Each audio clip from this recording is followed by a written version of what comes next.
Hello everyone, welcome to my YouTube channel where you get to listen to me talk about Palantir so that my wife doesn't have to. My name is Eddie, you can follow me at FrugalBuck on Twitter.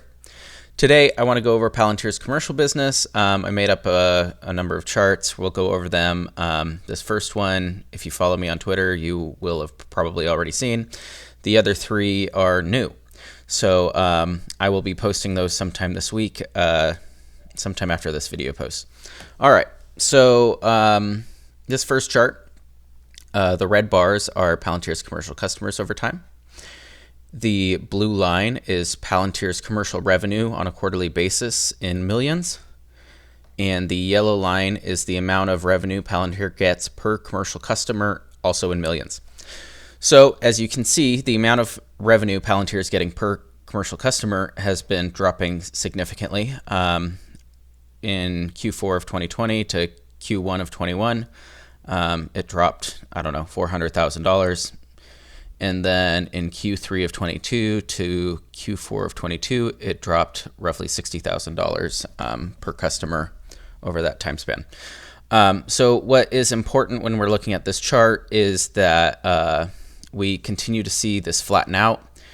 60,000 is less than 400,000. That's good. Ideally, we'll eventually see this flat as their new customers that they've been growing over the last couple of years begin to expand. So when we do see that flatten out, what we will hopefully also see is commercial customers will continue to ramp up exponentially, and we should begin to see this commercial revenue number on a quarterly basis begin to take off again. One of the many reasons, in my opinion, why Palantir has performed poorly, the stock, over the last year or two, is because commercial revenue just like flatlined. Look, it was 205 to 215. Palantir's previous guidance was that we'd get 30% growth year over year on a business scale. And this is like, 5% growth over a 4-quarter period. So pretty poor. Hopefully we'll begin to see that tick up. All right, let's move on to the next chart. This next chart is actually the same exact chart, but with projections that I built in. So what I did is I took the commercial customers and I grew them 9% quarter over quarter. That's what I want to see going forward as a bare minimum. The reason why I picked 9% is because I want to see 1,000 customers by the end of 2025. So then I just guesstimated the average revenue per customer continue to decline, but less and less each quarter. My projected decline between Q3 of 23 and Q4 of 23 is only $30,000. And then I took the number of customers, multiplied by the average contract value, and got the commercial revenue number. So these projections are actually the bare minimum I'd like to see. The most important one is the customer growth. Again, as Palantir continues to decrease the amount of revenue that it requires from new customers, they should be able to continue to get more customers. So that comes with a balancing act. You don't want to drop it so much that you never grow revenue again, but you do want to grow it enough that you're enticing new customers to sign up for your product.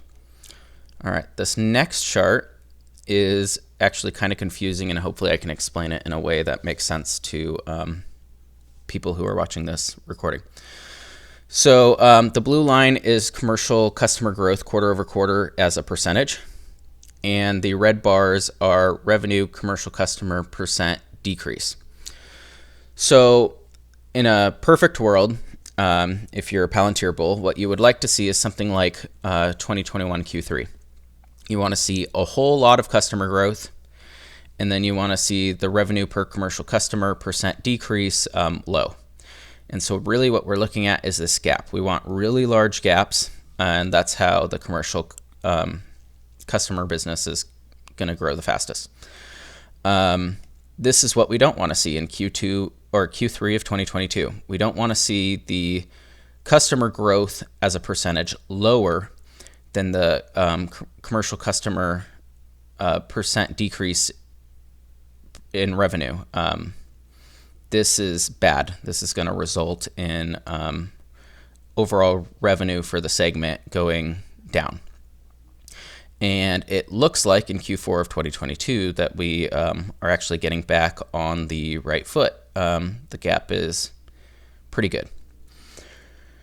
All right, and then this fourth graph is the same thing as the above graph, except for it includes my projections. So this blue line is 9% roughly, and the red lines are the decreases that I projected up in the second graph. So again, we're wanting to see a gap. These are the bare minimum I would like to see. Palantir has traditionally grown their commercial customers much greater than 9%. I want to continue to see that, but these projections include the absolute bare minimum that I want to see. That does not necessarily mean that I'm going to sell the whole position if they don't achieve 9%. I've got to look at it on a holistic basis, and I will update you at that time if they ever achieve under 9% quarter-over-quarter growth in commercial customers. So that's it for today. Please like and subscribe. Again, you can follow me at FrugalBuck on Twitter. I post my thoughts much more frequently there. I'm going to try to put out videos once a week on this YouTube channel. I told you guys that last time, and I've not been doing that, so I apologize. I'm going to continue to try to do that, and I'll see you next time. Thanks, guys. Bye.